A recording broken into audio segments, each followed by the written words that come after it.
Welcome back. With Monsieur Spade Season 1 Episode 2, the mystery of who killed 6 sisters at their convent and why gets deeper. Everything is all over the place. A nosy neighbor who could be hiding something, a nun who isn't, and a gunman who wants to frighten people rather than kill them are all present. We also had a clearer understanding of the resentment Jean-Pierre feels towards Spade and the guilt the Bouzols people bear for what they did to get rid of Philippe. But let's start at the very end, when Teresa tells Sam what she saw the previous evening. Teresa's sardonic responses to Sam's inquiries seem to have been analyzed closely, as though she has been observing his mannerisms. Along with Sam and Petrus, they engage in verbal ping-pong, a habit that typically develops with age. She's also quite good at repressing her emotions and holding them inside, rather than acknowledging any form of dread. A typical girl of her age would not have been so composed after seeing the nuns kill and stab a violent monk with her little dagger. Under extreme strain, she remains composed like a cucumber. Although it's impressive, you can't help but feel sorry for her, given her brief life experiences. In other words, even though she lied about what had transpired for the most of the hour, she was eventually forced to change her mind and tell the truth. With the exception of becoming even more curious about the nuns' involvement with the Mahdi, Sam didn't blink an eyelid. A messianic deliverer who will fill earth with justice and equity, restore true religion, and usher in a short golden age lasting 7, 8, or 9 years before the end of the world is how Britannica.com defines an Islamic Mahdi. Stories linking Islam and Catholicism are uncommon, but they would make sense in the context of end-of-the-world narratives. Indeed, there is a belief that Imam Mahdi's arrival will align with Jesus Christ's second coming.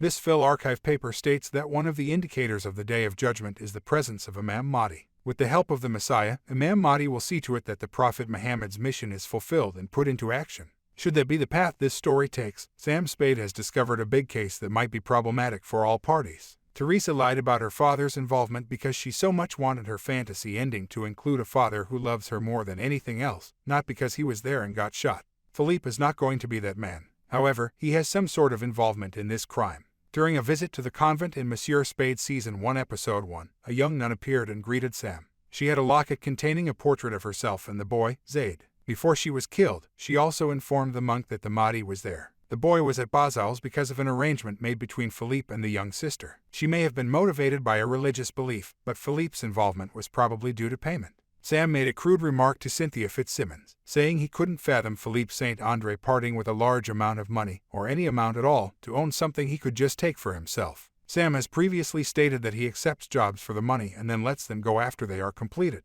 Though it's unlikely that Philippe has any such exceptions to his rule, Teresa was an exception. Bouzols has several secrets, which makes solving the case much more challenging.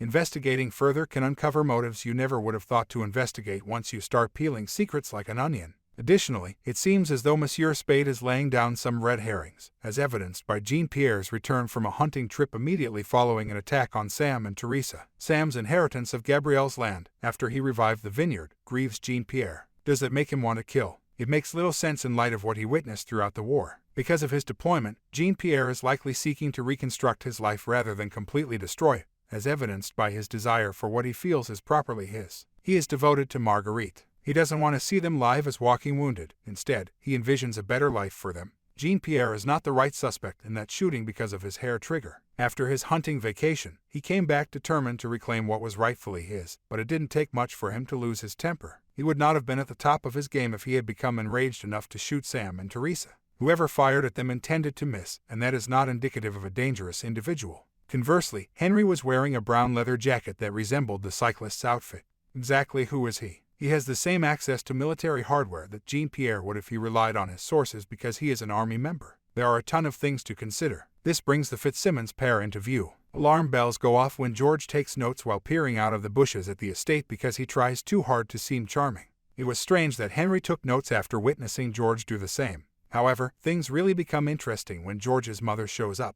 In the sweltering sun, who would sit in a day suit on a lounge chair. And everything that was wrong with the artwork pointed to something much more sinister than a curiosity in her husband's earlier creations. They wanted to be inside that home. It remains to be seen if their abrupt appearance and inquisitive demeanor are the result of their being more than just obnoxious and nosy people. We do know, however, that Petrus is correct. Sam needs to use more than just cunning to keep Teresa and himself safe. Sam can only trust Petrus, and I am aware of this based on their past interactions and current state of connection. For more, subscribe.